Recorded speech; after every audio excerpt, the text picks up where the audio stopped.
orang menganggap kita masih gajah yang kecil, tapi gajah yang kecil itu tetap besar.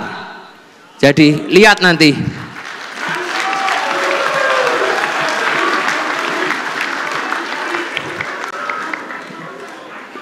2029 kita akan menjadi partai yang besar. Full mendukung PSI.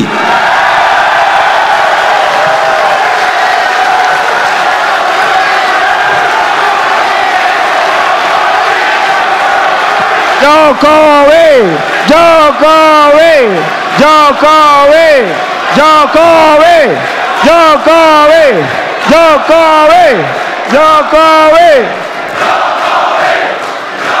Oleh sebab itu saya akan bekerja keras untuk PSI. Lambang ilmu pengetahuan. Artinya PSI adalah partai cerdas. Anggotanya, kadernya adalah kader-kader yang cerdas. Anggota-anggota yang cerdas.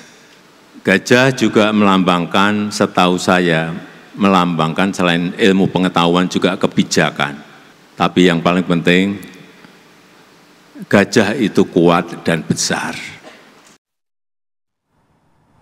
Gajah melambangkan ilmu pengetahuan dan gajah itu kuat. Kalau misalnya ada ijazah. Walaupun juga ini ada suara-suara halus datang di studio kita karena belum disorot orangnya, tapi orangnya sudah bicara. Langsung aja kita kenalin ya, langsung aja sudah hadir. Ada Bang Yan Kurniawan dari Senior Analis Drone Emprit. Selamat pagi Bang Yan. Oh pagi, oh udah masuk. Padahal tadi Bang Yan, saya mau cicat dulu sama dia nih. Oh iya. Tapi Bang Yan sudah ngomong, jadi ya udah langsung aja lah. Langsung aja. Ada Bang Yan udah nggak sabar kan ingin ngomong netizen kan gitu, kalau netizen ya. Ini mewakili netizen kan.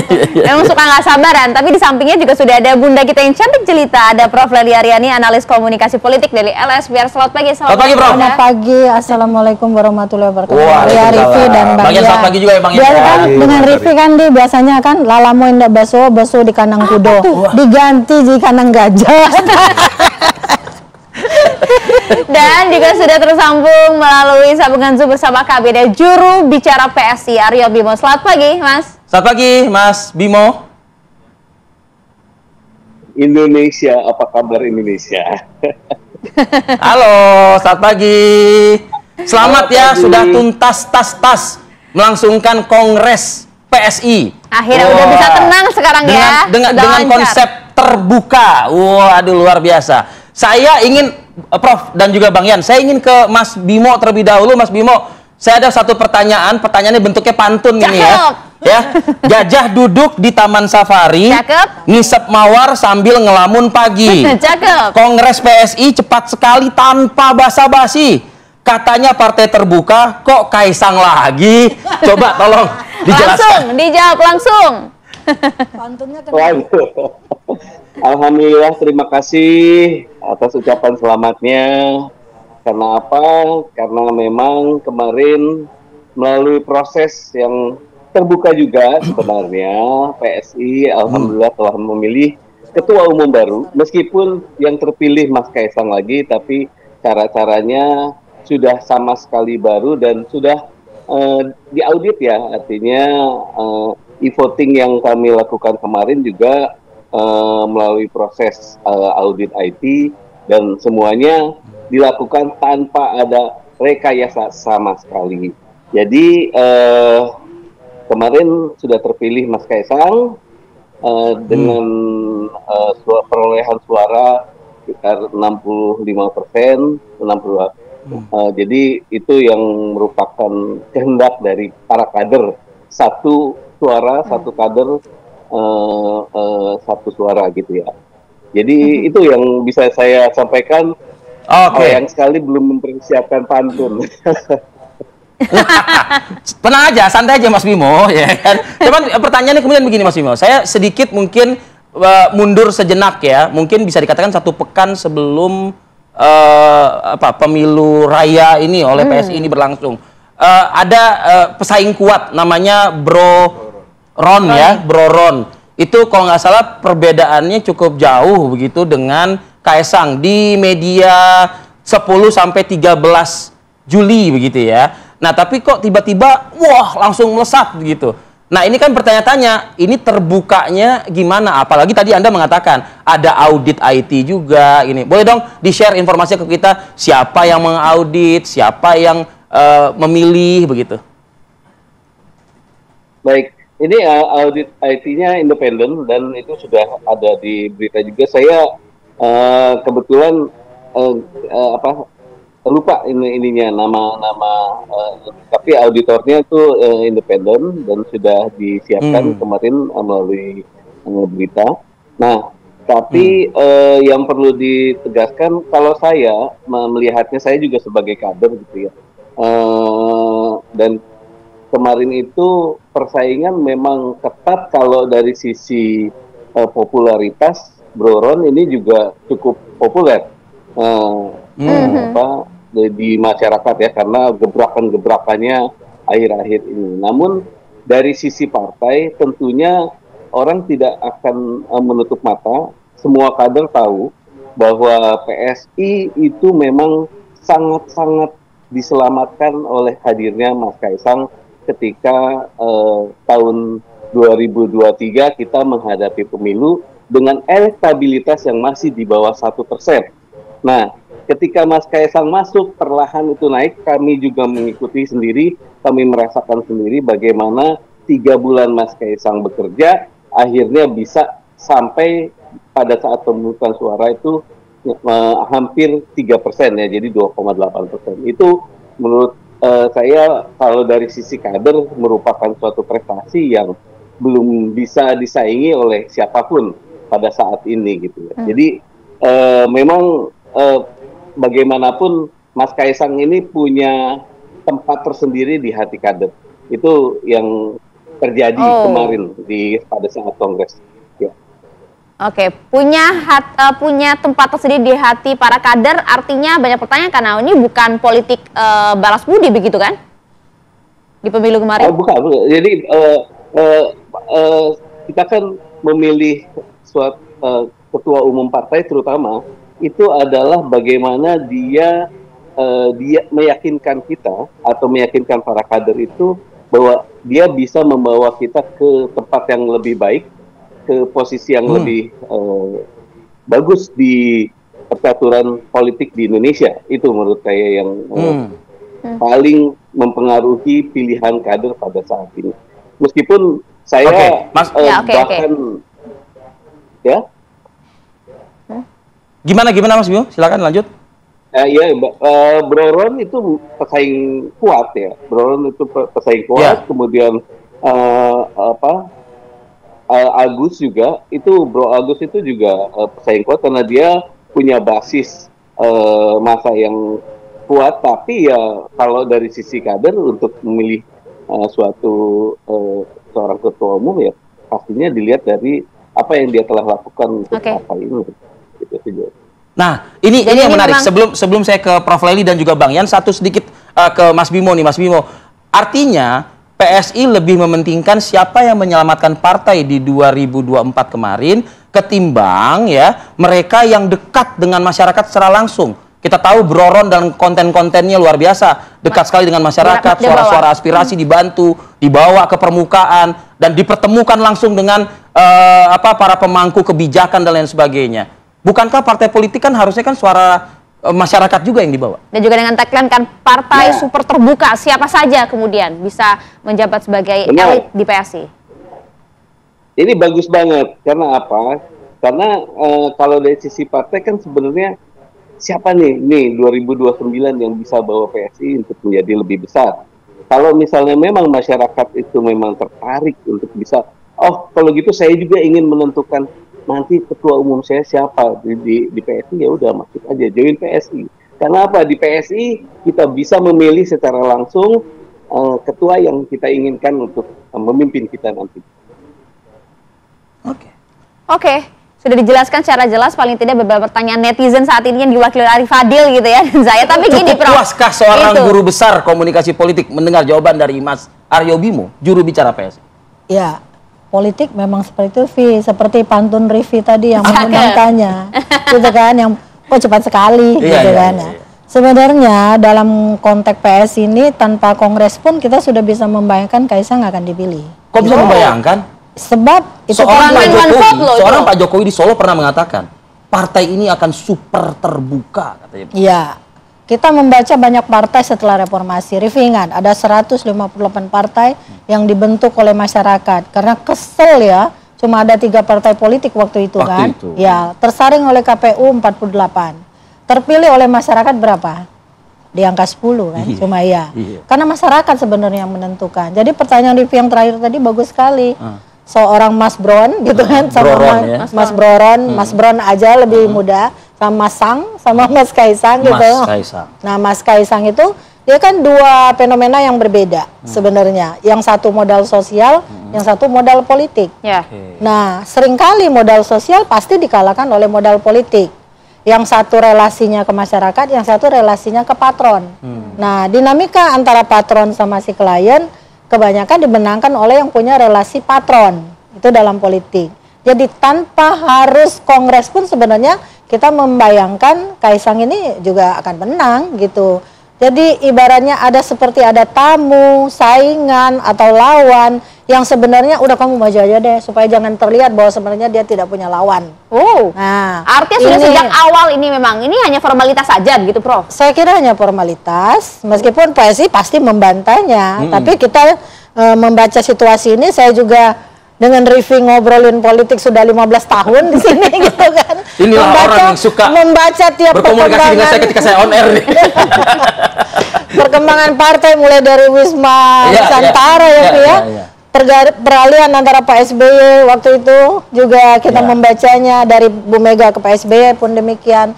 Ini yang bisa kita katakan bahwa sebenarnya Kaisang dianggap layak dalam segala hal bagi PSI, udah patronnya. Jadi dia layak dianggap dalam segala hal, meskipun katakanlah. Jadi apa yang tujuannya, Prof? Nah, dengan satu yang terbuka ini tujuannya apa? Apa sih partai yang tidak terbuka? PAN misalnya. Terbukanya apa maksudnya? Apakah bisa menerima? Waktu itu PAN kalau nggak salah identik dengan Muhammadiyah, lambangnya matahari. Orang berpikirnya ini partai Islam gitu ya. Tapi yang terpilih menjadi anggota dewan siapa? Seorang Alvin Lilingviau, yang notabene adalah seorang yang bukan Islam. Dan dia populer pada saat itu, yang muncul di TV juga dia terus, artinya. Tapi kan tidak ada stigma dan juga tagline terbuka gitu loh. Kalau ini kan jelas di PKS perubahannya dari Partai Keadilan saja menjadi Partai Keadilan Sejahtera gitu. Jadi sebelumnya juga ada perbedaan secara signifikan yang bisa dibaca. Kenapa mereka membuka diri? Kenapa mereka merubah tagline-nya? Sebab mereka ingin semuanya seperti terbuka. Tapi kalau situasinya seperti ini, antara terbuka dan tertutup, sama dengan sistem pemilihan kita. Berarti masih ada tertutup juga, Anda melihat itu, Prof? Kira-kira itu kritik saya, Mas. Formalitas saja katanya Mas Aryo nih terbukanya, Mas. Ya, terbukanya dalam hal apa gitu loh. Bukan apa dalam pemilihan saja. Baik. Terima kasih Prof atas kritiknya. Kami akan terus berkembang, tapi untuk saat ini yang bisa kami lakukan adalah membuka seluas-luasnya partisipasi bagi terutama kader-kader kami untuk bisa memilih secara langsung. Itu yang mungkin saya percaya yang baru melakukan itu adalah PSI. Dan apalagi yang melalui e-voting, melalui cara yang seperti cara kami, yaitu anak-anak muda yang ingin semuanya itu terbuka, artinya bisa di audit, bisa dipertanggungjawabkan, dan kalau misalnya kekuatan politik, tentu saja Mas Kaisang, Bro Ron, dan Bro Agus kemarin itu melakukan lobby-lobby ke bawah atau ke kader masing-masing ya. Tapi kalau misalnya pilihan itu benar-benar tidak bisa dipungkiri. Misalnya saya kasih ilustrasi saja di Jawa Barat itu dengan jumlah pemilih terbesar, Bro Ron itu mendominasi. Bro Ron itu mendominasi dan menang tipis ya atas Kaisang. Tapi ketika bicara nasional itu Mas Kaisang yang menang ya. Jadi Unggul. itulah Yang unggul yang gitu. terjadi kemarin, dinamikanya saya kira Baik. cukup menarik, dan terima kasih atas kritikannya. Kami akan terus berkembang. Oke. Tapi memang Oke. agak unik ya, Pi. Nah, sebentar nih, sebentar. Ini kalau tadi Mas Bimo mengatakan terima kasih ke Prof. Lely ya kan, Kritikannya, atas kita akan kritiknya. berusaha. Nah, persiapkan diri Anda, Mas Aryo Bimo, untuk mendengarkan kritik dari warganet yang akan disampaikan oleh Bang Yan. Bang Yan, usai jeda Bang ya, waktunya biar panjang nih. Kita tahan dulu ya, setelah kami kembali untuk Anda. Siap-siap ya.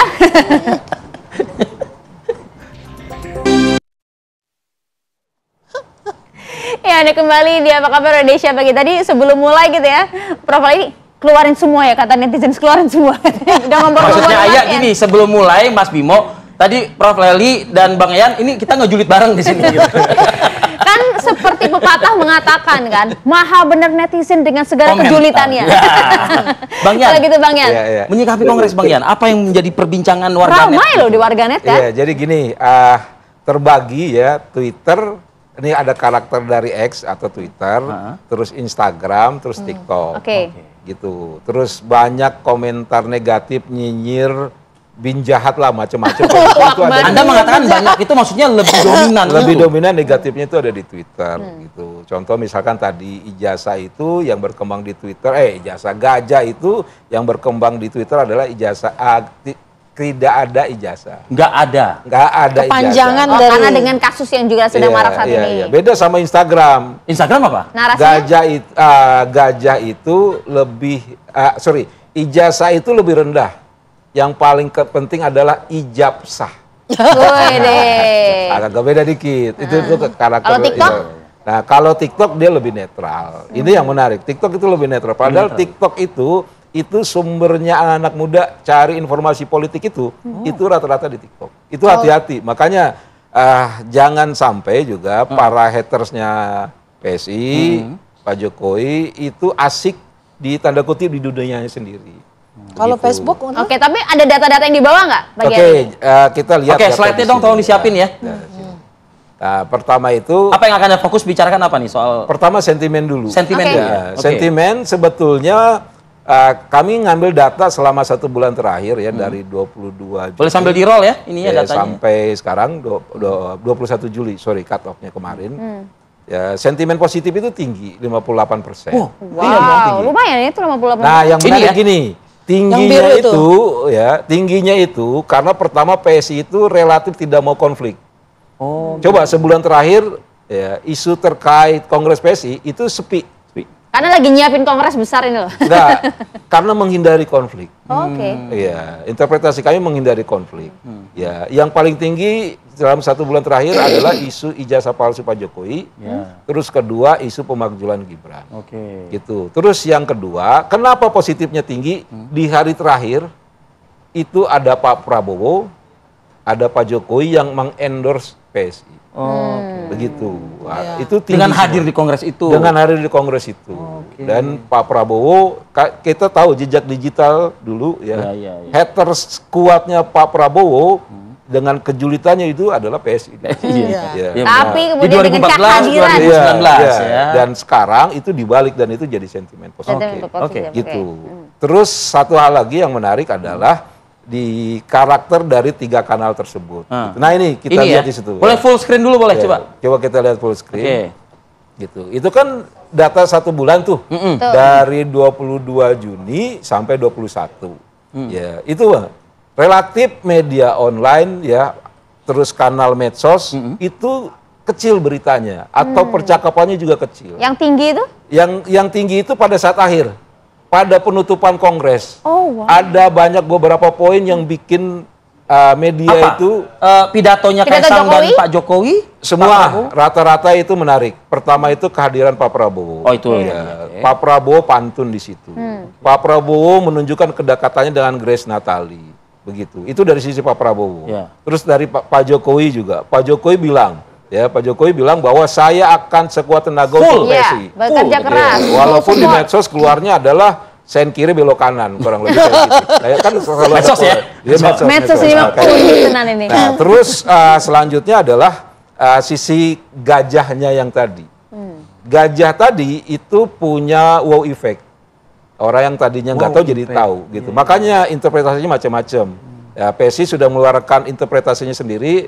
Dia mungkin pakai pendekatan filsafatnya, semiotikanya seperti apa. Tapi Netizen juga dengan kreativitasnya masing-masing. contohnya Ya, contohnya gini, kepalanya mendongak ke atas, Ya. gajah tersebut bukan ke bawah. Betul. Berarti dia fokusnya pada kekuasaan bukan pada rakyat. Itu kata netizen. netizen. Kata netizen. Di Twitter. Di Twitter. Oke. Terus ada belalai. Belalai itu menunjukkan bahwa partai ini siap menyedot, katanya begitu. Menyedot apa? Menyedot apa? Menyedot kekayaan alam Indonesia. Waduh, kata netizen. Kata netizen. Ini buktinya di sini saya siap kalau dikritik salahkan ini.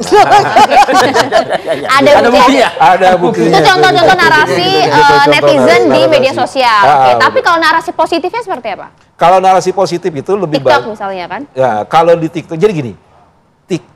Ada yang menarik dan itu saya temui di beberapa isu. Oke. Isu pemakzulan Gibran, isu ijazah palsu Pak Jokowi, itu selalu didominasi negatifnya di kanal X. Nah ini nih ya kita bisa lihat ya, gitu. Terus yang kedua adalah di TikTok itu relatif diksinya positif semua, baik yang pro terhadap PSI, baik yang pro terhadap Jokowi maupun yang kontranya. Contoh narasinya? Contoh narasinya kita bisa lihat nanti itu hanya Jokowi aja, Roy Suryo aja gitu. Harusnya kan hashtag Jokowi penipu misalkan gitu ya. Ini enggak Jokowi aja. Oke. Dan kalau kita klik itu bahasanya bahasa positif. Oke. Iya, iya. Artinya ini menunjukkan bahwa kalau di TikTok ya pesan yang masuk adalah pesan yang sifatnya kolaboratif, bukan Kolaboratif. kompetitif. Oh. Begitu. Berbeda kutub utara, kutub selatan sama Twitter ya? Iya, ini termasuk salah satu karakter dari perbedaan gen,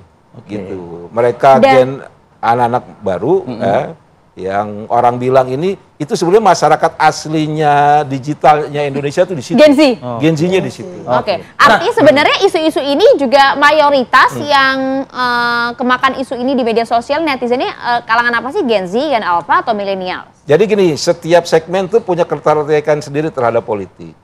Gitu. Yang menarik gini, dulu tuh orang melihat atau mencari informasi itu di media massa. Sekarang enggak, di medsos dan media massa. Malah media massa tuh ada kanal medsosnya. Sekarang itu. Iya. Nah, artinya kita juga harus rubah nih pola-pola komunikasi sampai akhirnya publik itu tertarik sama kita. Nah, bagaimana dengan Gen Z? Gen Z itu nggak suka dengan ribut-ribut. Gitu. Gen Z ketika mereka mau mengkritik itu mereka ngebully. Makanya hati-hati tadi. Buset, sadis. Mas Arief itu benar tadi. Hati-hati dengan bulian gajah itu. Buat X laku, tapi buat TikTok bisa jadi itu menaikkan popularitas, Iya. bikin orang jadi simpati. Oh, oke. Begitu. Coba lihat kelakuan ponakan kita deh. Cara mereka, ini orang asik apa enggak adalah dengan ngebully Iya. gitu. Terus kedua, lu asik. Dia puas di situ Nah, gitu ya kayak ibaratnya gitu. ya. Nah, Oke, ya. nah untuk PSI ini yang sudah melangsungkan kongres ini, dia heavy-nya di mana? Di platform mana? TikTok kah, X kah, Instagram kah atau apa? Kalau di zaman Pak Jokowi itu banyak jawara-jawara PSI. Ya. Sekarang relatif nggak ada. Saat itu nggak ada ya? Nggak ada. Berarti engagement-nya Ade kurang ya? Armando itu nggak main lagi di TikTok, ya kan? Dimasukkan Raja ke PSI Juli ini. juga Karena sepertinya jadi menteri. memang strateginya mereka. Oh, strategi mereka? Strateginya mereka. Bukan karena Mereka sibuk. menghindari tengkar narasi. Mereka masuk sekarang di kanal-kanal yang lebih kolaboratif. Untuk menaikkan Oke. itu tadi ya. Mas Bimo, citra Itu bisa mereka. dicek sama Bapak PSI. Silakan Pak. Betul tidak? Ini memang strategi PSI begitu ya? Ya, PSI kan memang sesuai dengan transformasi yang dilakukan dengan merubah logonya juga. PSI ini sekarang memang makin kalem, ya, seperti gajah juga. Jadi apa yang menjadi kritik kita sudah biasa dari dulu, dari pertama kali didirikan PSI itu selalu mendapatkan kritik, selalu mendapatkan nyinyiran, selalu mendapatkan bahkan fitnahan. Misalnya partai 0, gitu. Pada dasarnya kita nggak pernah 0. Dalam pemilu pertama kita dapat 1,89, pemilu kedua 2,8.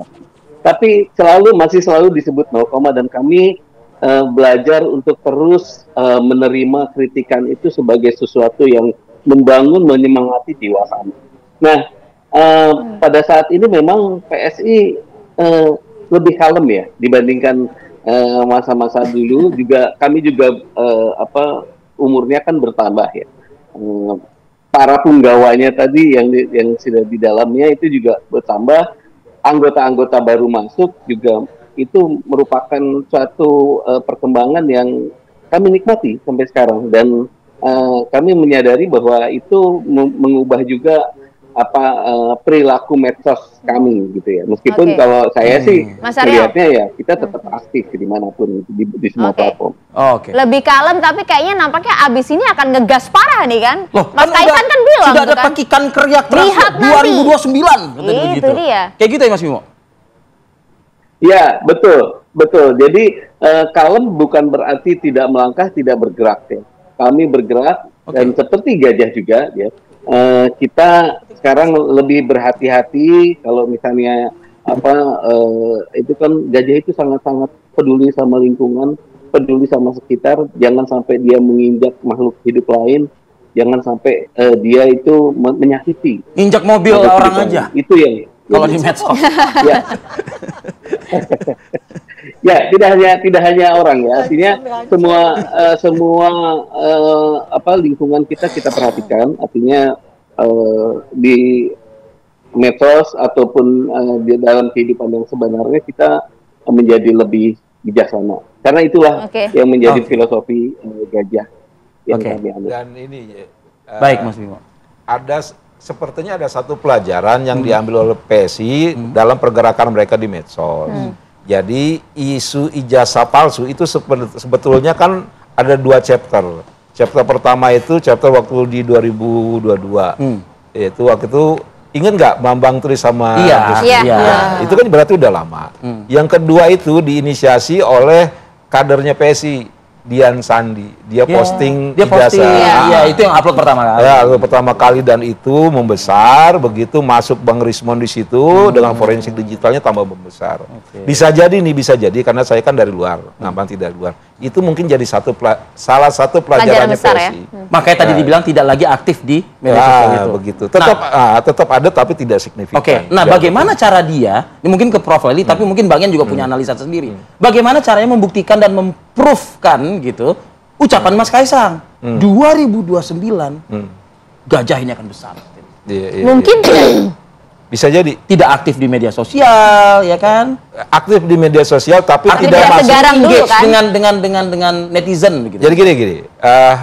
Sepertinya PSI itu lumayan paham dengan karakteristik media sosial gitu, bahwa pengguna nanti terbesar itu adalah anak muda. Gitu. Kanal X ini sebetulnya kanalnya orang-orang kritis, terus kedua berumur, segmented gitu. lah ya. Segmented begitu ya. Nah, mereka sasarnya itu di Instagram, di TikTok. Itu ya. Facebook enggak? Tinggal. Jadi cek begini misalkan, kita punya Facebook ponakan, masih banyak. Ponakan kita main Facebook enggak? Ponakan kita main apa? TikTok. Iya. Kayak gitu. Mereka sasarnya ke situ. Jadi memang menghindari konflik karena itu ciri khas dari netizen di sana ya. Tapi ingat bahwa politik selalu membutuhkan tengkar narasi. Bagaimana pola tengkar narasi mereka, dan itu akan jadi pertanyaan selanjutnya. Karena di isu ijazah palsu itu betul-betul menurunkan reputasinya Pak Jokowi. Iya. Dulu SBY menarik itu, nih, ya mohon maaf sedikit lagi. Dulu Pak SBY, ini kan kita apple to apple ya, Pak SBY dengan Pak Jokowi gitu, 10 tahun. Ya. Pak SBY di sisa akhir masa jabatannya itu ada pola yang soft landing. Ya. Ingat Shame on You SBY dulu, itu tinggi betul. Tapi ketika selesai beliau pamitan, langsung tuh publik ucapan terima kasih. Delete gitu ya. Tapi Pak Jokowi enggak. Bukan julid nih kok. Pak Jokowi enggak. Pak Jokowi bukan soft landing, mau turun, dia take off lagi. Ya, hard landing. Enggak hard landing, dia turun sebentar, dia naik lagi. Menyambung itu tadi kan, bahwa kemudian reputasi Pak Jokowi kalau menurut pandangan banyak di netizen gitu ya, di media sosial memang menurun dengan kasus ijazah palsu ini. Tapi apakah kemudian kehadiran Pak Jokowi kemarin, Prof Leli, di Kongres PSI dengan, kalau saya catat ada 2 kalimat penting gitu ya. Saya akan full mendukung PSI, saya akan bekerja keras untuk PSI. Ini menunjukkan bahwa saya punya kendaraan politik, PSI itu Jokowi, Jokowi itu ya PSI gitu. Oke, 2024 kebaca nggak semua tagline PSI? PSI Partai Jokowi. Oh iya. Iya kan? Baliho, semua caleg dari PSI menuliskan tagline itu. Tapi bisa nggak tembus parliamentary threshold? Kan tidak, gitu kan? Artinya tidak ada signifikansi antara simbol Jokowi pada PSI. Nah, sekarang simbolnya gajah. Tadi Rifi mengatakan dengan harapan gajahnya akan besar. Kalau begitu kenapa nggak sekarang? Mas Kaisang. Iya. Mas Kaisang kan ragu juga untuk menjawab, bukan tugas saya katanya untuk menjelaskan tapi itu. Tapi para kader di sini ya. Katanya, iya kata dia seharusnya kan tugas ketua umum yang menjelaskan itu kan. Dari sini saja sudah ada problem sebenarnya pada kepemimpinan. Padahal gajah itu dengan kepemimpinan ada simbol yang melekat. Kalau Rifi mengatakan akan besar, kenapa nggak sekalian lambangnya gajah besar saja? Satu, pertama, gajah itu kan dengan berbagai kategori yang melekat di tubuhnya. Misalnya dia punya dia besar, karena dia besar dia bisa melindungi. Tapi kalau dia gajah kecil maka dia minta perlindungan. Itu satu. Simbol komunikasi yang kedua, gajah itu kan punya mata yang kecil. Meskipun badannya segede rumah ini pun dia tetap kecil. Gajah Afrika itu bisa tingginya 5 meteran, lebih besar dengan gajah Asia, beda kan? Mata yang kecil itu menunjukkan seorang pemimpin harus fokus pada apa yang dia sampaikan, dia narasikan, dia komunikasikan, dan pertukaran pesan politiknya. Tapi mulai terpilih saja Kaisang udah nggak fokus untuk menjawab soal gajah aja, dia udah nggak fokus. Itu. Kemudian gajah itu punya perut yang besar, gitu Pi. Tadi dengan segala simbol, dengan saya kebetulan pengguna Facebook juga nih Bang, harusnya Mas Bang juga meneliti. Karena pemilih yang terutama pemilih pemula, bukan hanya milenial. Pemilih pemula itu ada juga dari kalangan pensiunan TNI, pensiunan polisi yang seumuran dengan kita-kita ini loh Bang. Nah, dan mereka turut menentukan peta suara itu sebenarnya. Artinya dengan simbol perut yang besar itu segala hal bisa ditampung, baik dan buruk. Dan bisa meaning apapun. Iya, tapi pada akhirnya kembali pada PSI, bagaimana mereka mengelolanya kan. Semua yang sudah masuk ke perut dikelola dengan baik, dimanajerialkan gitu. Silakan Mas Bimo, tanggapan Anda Mas Bimo, terakhir. Baik, interpretasi terhadap simbol gajah PSI itu macam-macam. Apapun itu ya Mas Bimo ya. Ya, kalaupun dicari referensinya kemana-mana, saya juga baru sebagai kader itu akhirnya mencari gajah itu apa sih ininya, filosofinya dan sebagainya, dan ternyata bagus-bagus semua. Jadi saya pikir ini merupakan pendidikan yang bagus juga untuk netizen, kader terutama ya. Ini untuk melihat sebenarnya di balik pemilihan sebuah logo atau simbol dari partai itu pasti ada alasannya. Dan alasan-alasan inilah yang kemudian kalau misalnya diulik secara kolaboratif, dan tadi saya menyambungkan dengan apa yang ingin kita lakukan di medsos juga, kalau misalnya kita kolaboratif menanggapinya, nggak nyinyir dan sebagainya, ini pasti akan menimbulkan hikmah baru, pengetahuan, wawasan dan sebagainya. Jadi saya pikir dengan adanya logo ini luar biasa positif sebenarnya untuk masyarakat, untuk bisa melihat sosok baru dari sebuah partai politik yang ingin lebih maju, lebih terbuka lagi, dan ingin memperlihatkan kebaikan-kebaikan dari gajah. Ya, saya pikir itu. Oke. Kita tunggu kiprahnya seperti apa PSI ini. Satu aja Pi. Kan simbol negatifnya. Gajah di seberang mata, gajah di depan mata tidak kelihatan. Gajah di pelupuk mata. Di pelupuk mata, tapi di semut di seberang lautan bisa kelihatan. Artinya mereka tidak bisa melihat kesalahan diri sendiri. Dan banyak sekali gajah yang kalah oleh semut. Karena semut masuk ke telinganya, dia nggak bisa ngoreknya. Itu yang kan manusia. Gajahnya baik loh. Iya.